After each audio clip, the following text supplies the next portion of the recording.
What's going on, guys? It's your boy Scrub here, back again with another video, and today I'm going to be telling you guys a pretty scary story. It is kind of terrifying. I do got to warn you, if you guys aren't a fan of scary things, I would click off now, because this is definitely one of the scariest experiences of my life, and every time I tell the story, I get goosebumps. But before I get into that, if you guys could press the like button, that would be dope, because, I don't know, I like likes, okay? Even when I almost died in the story, I still like likes. It's not going to change anything. Basically, today I'm going to be telling you guys the story of the time I picked up a crazy hitchhiker, alright? Now, I would never, ever recommend picking up a hitchhiker, especially after this experience, but it was definitely terrifying, and I think you guys will find it interesting. So, let's get into the video. So, for those of you who know me, I live in Las Vegas, Nevada, and we don't get rain very often, alright? It rains very, very rarely, but the day that this all went down, it was a super rainy day. Like, I'm talking honestly some of the most rain I've ever seen in my entire life. Usually it is a pretty chill city when it comes to inclement weather, I guess, but for some reason today it was raining like crazy, or that day. And I was on the other side of town, downtown Las Vegas, just because I had to drop something off at the courthouse. I'm not going to get into that because that's just a little bit of personal information, but basically there was this person that wouldn't leave me alone and I had to file a restraining order. You guys have already seen that video.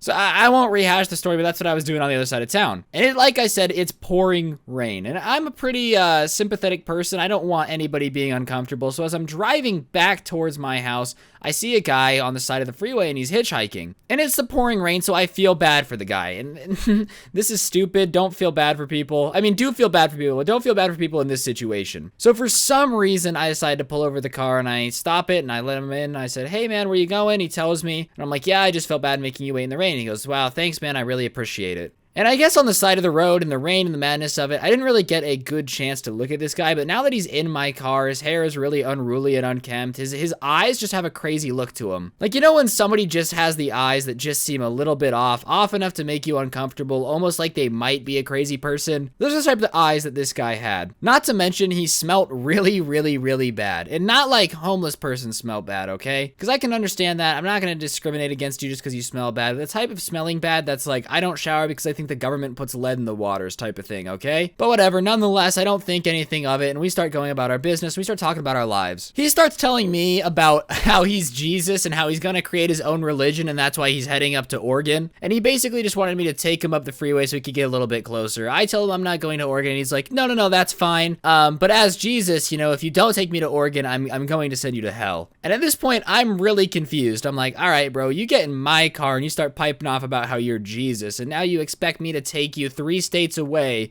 because if I don't, you're gonna send me to hell? And the crazy eyes are starting to get a little crazier, okay? So whatever, I say, well then I guess I'm going to hell because I'm not taking you to Oregon. And he's like, well, these are your choices, you know, I gave you free will because of this. All right, fine, bro, I get it. You're a little bit crazy. You think that you're God. So he keeps telling me more and more about how, oh, God thought he was done the last time he sent Jesus, but it's not enough. So that's why he sent me back to Earth so I could create our new religion and our new order and really save the planet. And I'm like, yeah, man, that's so crazy. Trying to avoid talking about this with a crazy guy. And something that I didn't notice before is that he had a little backpack with him. I guess in the hustle and bustle of him telling me he's Jesus, I didn't really take the time to be aware of what he had on his back. But there's a little backpack, probably the size of a normal JanSport you take with you to school. So I guess it wasn't small, it wasn't big, it was just a backpack. And so I ask him, I go, hey man, what's in the bag, you know? Like, what does Jesus carry with him? And he goes, it's none of your business, dude. Like, he gets really, really defensive about what's in the bag. So, of course, I get a little scared. I'm like, oh God, there's probably something in the bag that I don't want to see. Maybe it's a human head. I don't know what's in the bag, but I probably shouldn't press any further. So we keep talking and I ask him, I go, all right, man, well, do you have any followers for your religion since you're Jesus? Like, does anyone believe in what you're saying?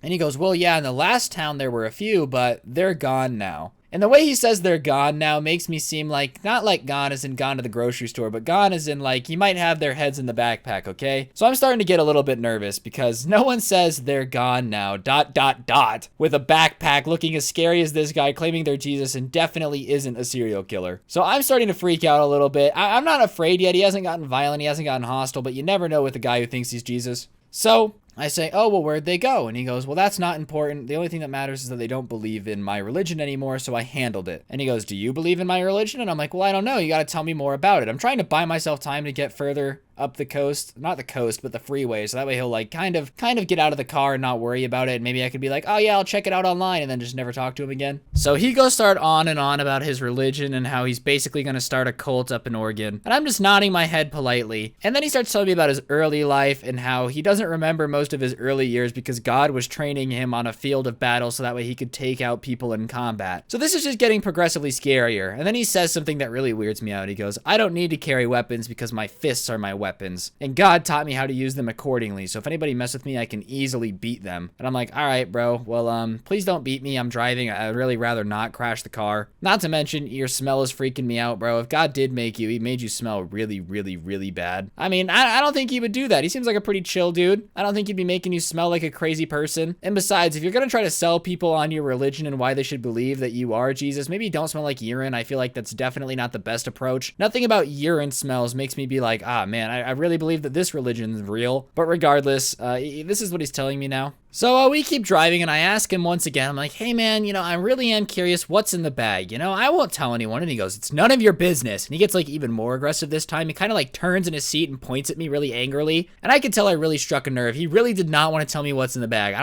don't know what was in the bag, but whatever. It's kind of weird to me that you're not willing to show me what's in the bag. Like you're willing to tell me that God made you, that you're creating a religion, but you're not going to show me what's in your backpack. That's a little fishy. Especially when I'm driving you down the street. So I try to calm him down. I'm like, hey man, I'm sorry. I was just curious. He goes, well, it's none of your business. If you keep asking me what's in the bag, I'm going to have to handle you the way I handled the people who didn't believe in me. And I'm like, ha ha ha. Ha ha, okay, buddy, listen, I didn't mean it, it's okay, I promise, please don't, please do not, make me go missing, I guess. My mom doesn't need me to go missing, especially when it's my fault. Like, imagine, a local boy picks up somebody that claims to be Jesus on the side of the freeway and is surprised when he ends up missing. Like, that's exactly what does happen, okay? That would happen to me. I'd be out here, you guys would be wondering where the uploads are. I'm just trapped in religious dude's basement or at the bottom of a lake in Oregon. He uses me as the sacrifice for their new religion. I don't know what he's planning, all right, but I'm trying not to die in the situation. So I calm him down again. I'm like, all right, dude, well, I'm interested. Keep telling me about your religion. We're getting close to where I need to turn off. And he goes, yeah, no problem. I'll get out as soon as we get to the exit. Just let me know. All right, buddy. No issue. No issues. No problem. We're going to be fine. So we're approaching the exit and I start to pull off the road and he goes, hey man, I just want to say thank you. Most people have been leaving me on the side of the road. I'm like, haha, I wonder why. Probably because they've, I don't know, saw how crazy you are. And he asks again, he goes, are you sure you can't drive me to Oregon? And I'm like, yes, I'm pretty sure I'm not going to drive 5 states away for you. I'm really, really sorry. I'm not a fan.